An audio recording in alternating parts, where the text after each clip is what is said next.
Дянков е извършил нарушение. Както очаквахме, той започва като десен бранител срещата срещу Локомотив Пловдив. Танко Дяков владее. Ново попълнение в състава на пловдивчани. Греши при изнасянето на топката. Именно Дянков отне. Трупа повече игрови минути, така и не успя да се наложи дълготрайно на вратата на родния си клуб и сега получава този шанс в Пловдив. Центрирането от ъглов удар. Са Лорива Асис и Шаешу. От двамата ще центрира. Асис прескача топката. Шаешу. Танко Дяков с много стабилна намеса. ВЗЛ прекрасна позиция в наказателното поле и успя да изчисти, че с Кот д'Ивуарско потекло. Интересното за него е, че е племенник на Базил Боли. Той ще трябва да води атаката на Черноморец в отсъствието на Преслав Йорданов. Иван Караджов към Танко Дяков. Преса упражняват гостите и топката е върната обратно към Иван Караджов. Локо Пловдив пред своята публика да сложи край на тази серия. Яник Боли отново извършва нарушение срещу бранител на Локомотив Пловдив. Този път Танко Дяков бе жертва Боли. Изявите си на терена. Все още обаче не успява да влезе в комбинация, да го видим с топка в крака. И домакините постепенно изнасят.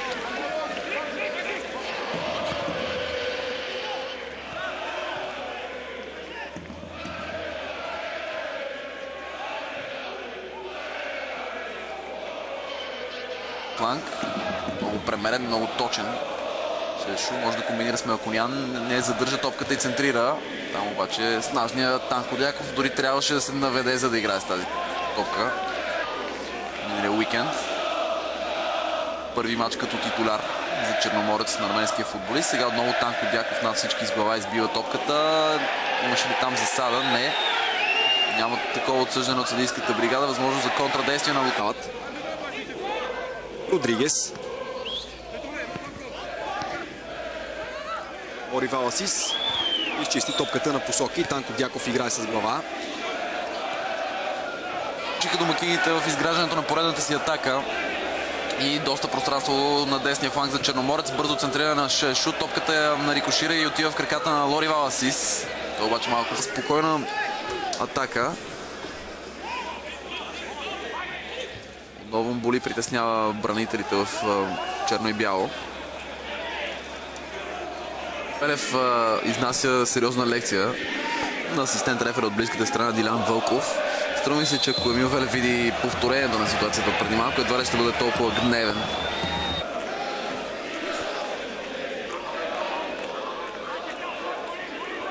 Иван Караджов късо към Танко Дяков.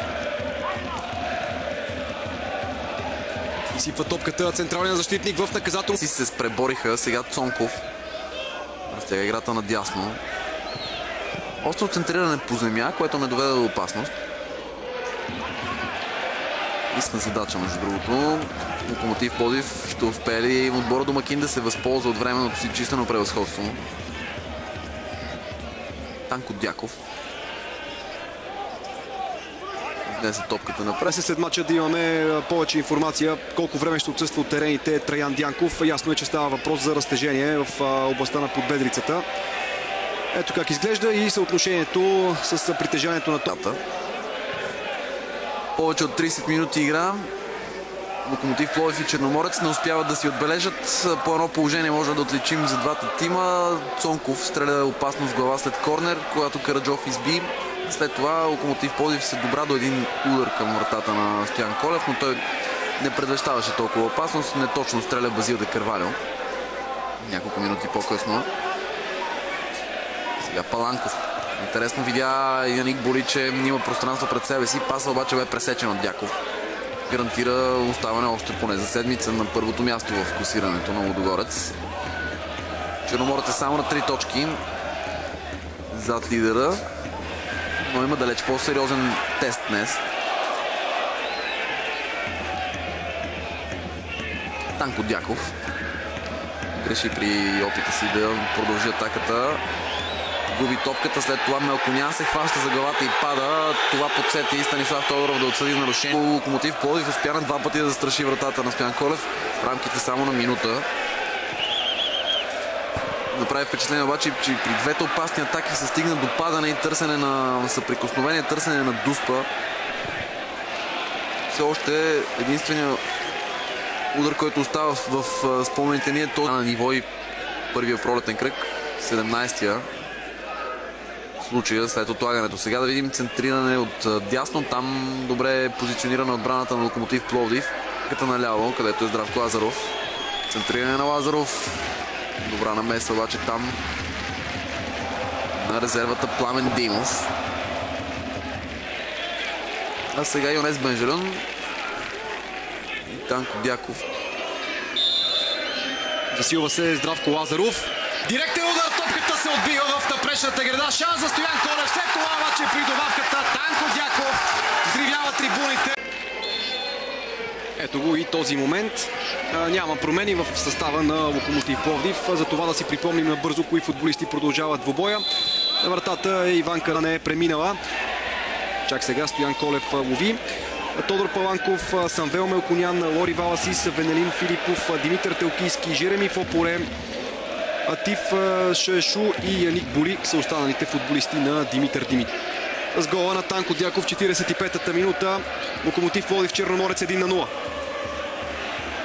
Няма да има възможност тук Лори Валасис да пробва удар с левия крак. Беше подготвен за това Венков към Де Карвалио.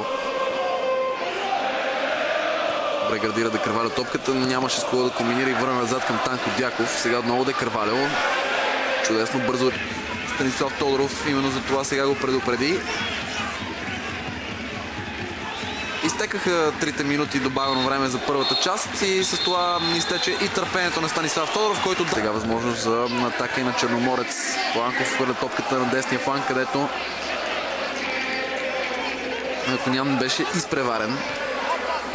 Като че ли на Тодор Паланков в последния момент адекватна намеса на Валери Георгиев, който се представи отлично от началото на матча. Центриране в наказателното поле. Иван Караджов излиза спокойно, за да улови топката.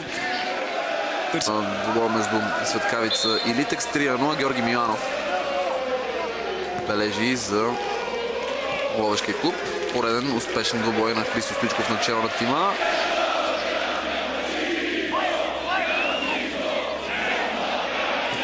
Отличен шпагат на Танко Дяков.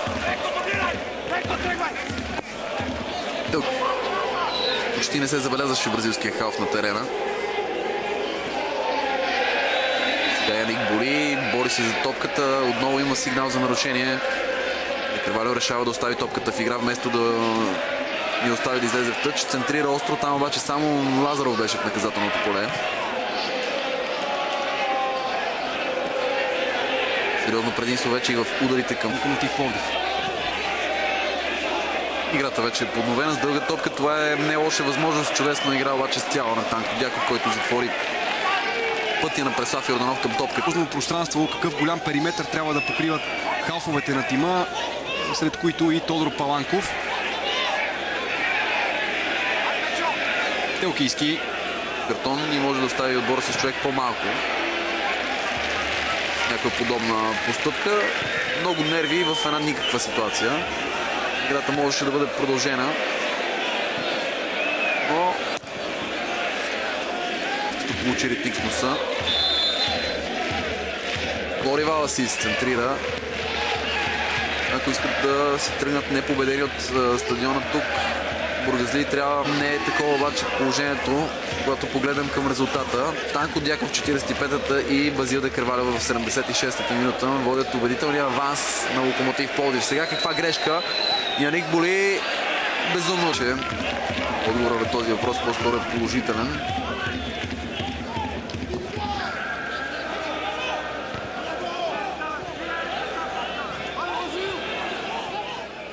Паланков. Стоян Колев. Танко Дяков. Паланков.